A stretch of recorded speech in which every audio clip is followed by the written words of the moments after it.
I'm here in Pepperell, Massachusetts, standing in front of one of the last remaining covered bridges in the state. Let's go check it out and learn some history. This place on the Nashua River has been host to a bridge since about 1740. Even a brief history of this bridge must include a particular event that took place just a couple of days after the British regulars marched into Lexington and Concord on April 19, 1775.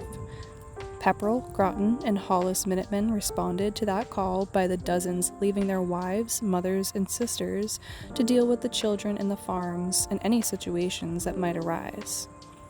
During those confusing and tense first few weeks of the American Revolution, Prudence Cummings Wright, a Pepperell woman, organized a ladies' group to capture Loyalist spies in Massachusetts.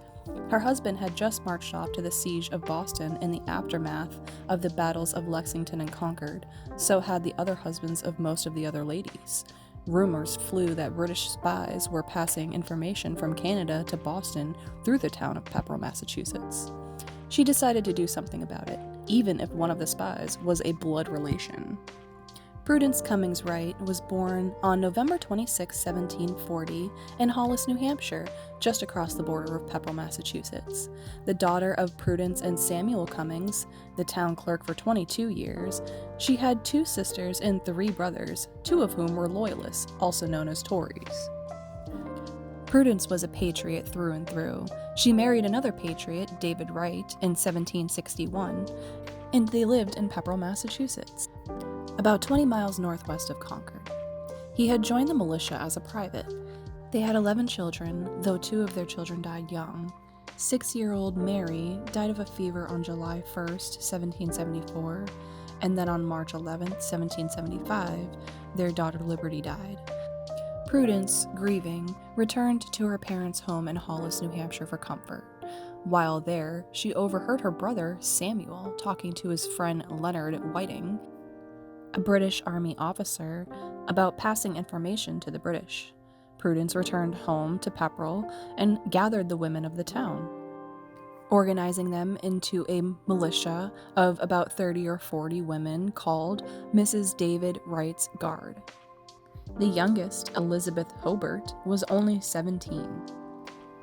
The women dressed in their husbands' clothes and carried whatever they could for weapons, as the men had taken all the weapons with them. The women used farm tools such as pitchforks. The women elected Prudence as their leader, and she appointed Sarah Shattuck as her lieutenant. The women patrolled the roads leading into town. They knew Jewett's Bridge over the Nashua River was the only way through Pepperell. The Loyalists would have to cross it on their way to Boston.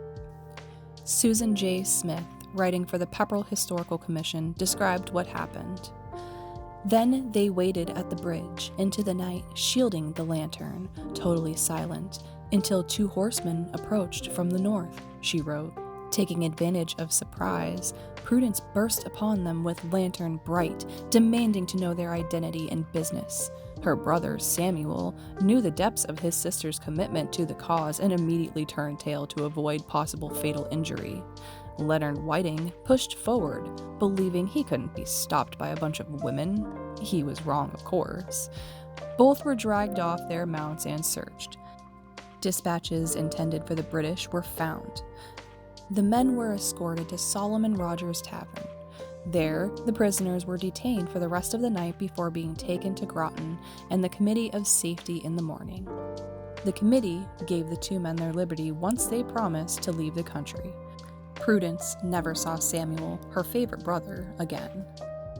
The women's militia disbanded after that exciting night. The town couldn't pay the women for what they'd done until a town meeting on March 19, 1777.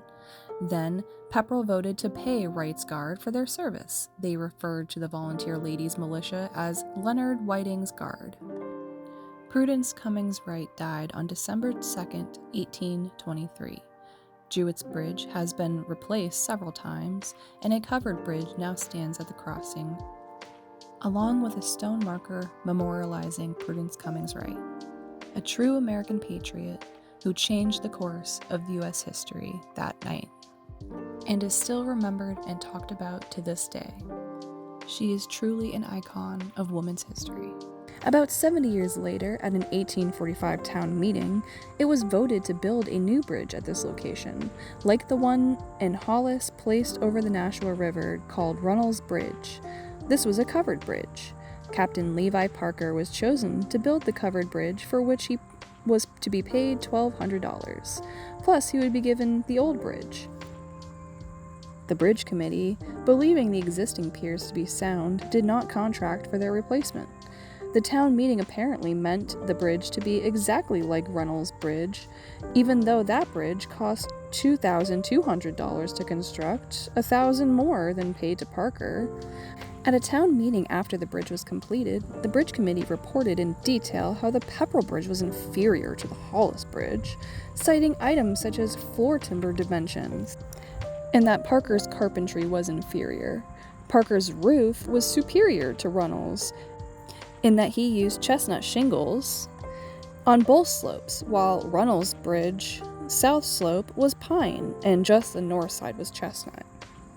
Captain Parker was also required to warranty the bridge for 10 years, for which he was paid $1 per year. In 1858, Captain Parker's warranty ended. November 2nd of that year, the selectmen informed the town that Captain Parker claimed the pier now under said bridge as his property, but he would let it remain for the sum of $50 being paid to him. Otherwise, he intended to remove it. Captain Parker explained that as he guaranteed the bridge to be safe, he added a pier for his own benefit as a security for his guarantee. The record indicates that the tenor of the meeting went negative, with references to the difficulty that occurred when the bridge was built, and the trickery that developed itself in the whole affair from beginning to end. After several speeches, a motion was made to instruct the selectmen to build a new pier if they could not settle with Captain Parker for the old one, passed in the affirmative. The bridge was maintained and modified over the years, retaining its status as the only Massachusetts covered bridge east of the Connecticut River. By 1950, 100 years of wear on the bridge foundation required the weight limit to be posted at 4 tons, down from the previous 10-ton limit. Soon, the bridge was closed to truck traffic, and in 1958, it was closed to traffic. State Representative Chester Waterous, for whom this bridge was named, and many others are credited with the replacement of another much wider covered bridge. It was dedicated November 4, 1963. Chester Waterous Bridge closed to vehicular traffic on April 7, 2008, and demolition began to make way for a new covered bridge. The new replacement bridge reopened on July 30, 2010, 95 feet in length and 45 feet wide. It contains 1,800 pieces of glued laminate, 700 pieces of solid timber, and 4,200 pieces of hardware, weighing 475,000 pounds. The historic Pepperell Covered Bridge is one of only 3 covered bridges on public Massachusetts roads that is open to vehicular traffic and the closest to the greater Boston area. Please like the video if you did like the video, and subscribe if you want to hear more stories like this or see me explore more places. Thank you for watching.